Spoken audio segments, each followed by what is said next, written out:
I need the pain to stop. Despite all of my best efforts to avoid this, at age 52, being otherwise extremely fit and healthy, I'm about to have a hip replacement. I'm being admitted tomorrow at 12 p.m. to have a titanium femoral stem component, the ball, and a polyethylene acetabular component, the socket. So why would a fit, healthy, active cyclist who is also a physiotherapist need to have a hip replacement so young? That is a great question, which I'm still scratching my head about. I think mostly it is a genetic predisposition, as both of my parents are notably affected by osteoarthritis. Secondly, I spent 10 years up until the age of 25 as a state and national level pole vaulter, which is an extremely stressful and taxing activity on the musculoskeletal system. I don't recall this hurting my hips at the time. My lower back tended to bear the brunt of this activity, but maybe it was a contributing factor.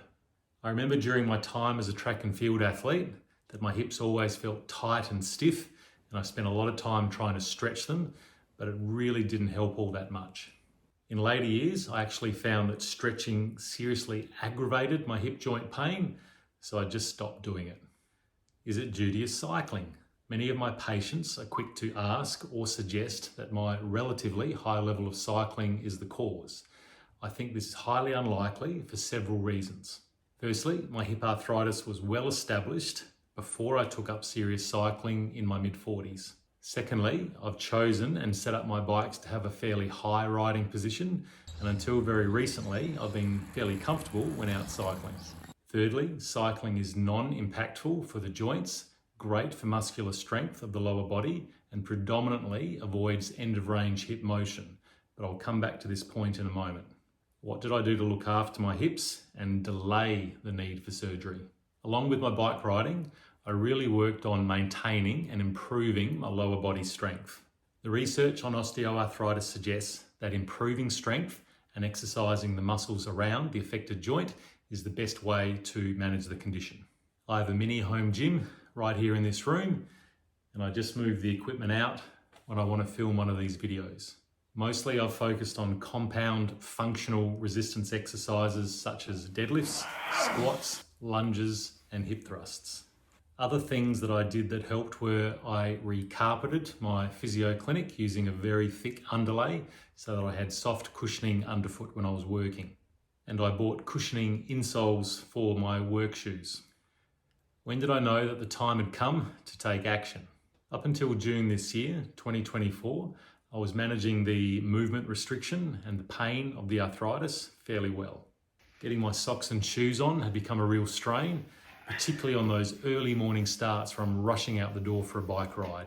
Sitting on low chairs was uncomfortable, and getting up and down off the ground was a bit of a challenge. However, during the day at work, I didn't notice it too much. Then this all changed just a few months ago. In June this year, my wife and I had a European holiday.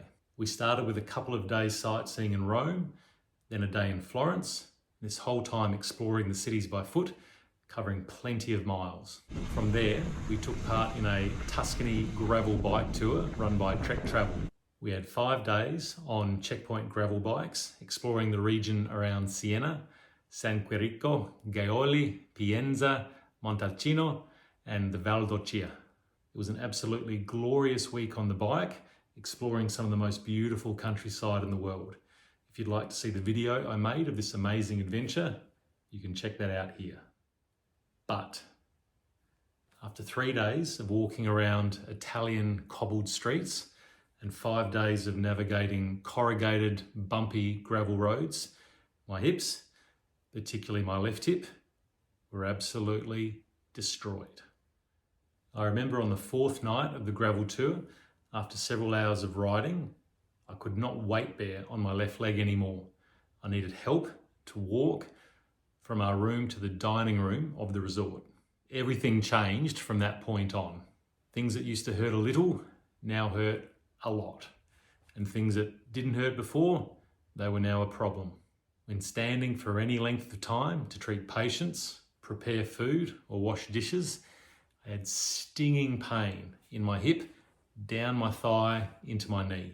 I I began to have serious night pain and I needed to sleep with a huge pillow under my knees if I was on my back, or if I was on my side, my top knee needed to be on this pillow. Bike riding was now uncomfortable. For the last 3 weeks, I've had so much pain when riding uphill that I've started to lose power on the left leg, and I've actually had to stop and get off the bike. Even the short cranks that I now use, 160 millimeters, were not enough to protect the joint from end of range pain at the top of each pedal stroke. Sitting on a plane or in a car has been awful, and particularly if I could not slouch into an open hip position. I even feel like taking each step to climb a set of stairs is not great. Finally, I relented and I've consulted with a hip surgeon. He's taken x-rays, CT scans and MRIs of both hips. He's told me that the degenerative arthritic changes are severe, and I've even got several bony cysts around my left hip. I asked him to tell me how old would he label the patient if he had just seen the scans and had no other information to go by. He said 85. I'm told that the actual surgery takes about 30 minutes and I'm having a spinal anaesthetic rather than a full general anaesthetic. I was a bit uncertain when I heard this initially. However, I'm told that this reduces some of the peri-operative risks, allows for a quicker recovery, and reduces the level of shock to the body.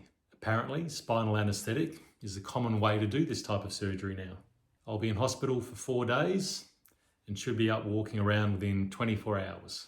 I'm supposed to avoid driving for 2 weeks and I will not be working for 6 weeks. My family tell me that I seem nervous about the operation, and I suppose I am. Even though I know that this is a very common and well-advanced procedure, I also know that there are many risks with surgery. It does not always go according to plan. As a physio, I get to see the patients for whom their surgery and recovery didn't go so well. So perhaps my perception is a little biased towards the poorer outcomes. Also, it's fair to say I'm a little annoyed. Most people who know that I'm having this procedure say, "You're too young." And I agree with them.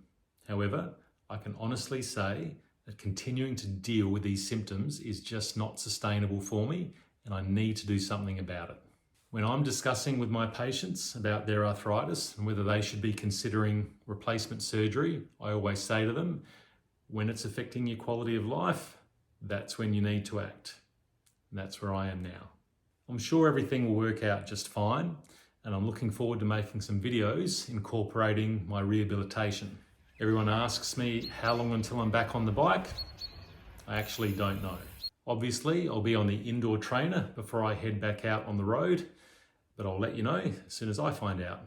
I'm very encouraged by 2 other cyclists in my group who have both had hip replacements in the last 12 months, and they are both in their 50s. Both are very happy with their results and very glad that they decided to go ahead. Hopefully, I'll be number 3, emerging with flying colours. Depending on how this goes, I may also end up having the other hip replaced soon. The arthritis in my right hip is almost as bad on the scans, but it's nowhere near as painful. I'll see you on the other side.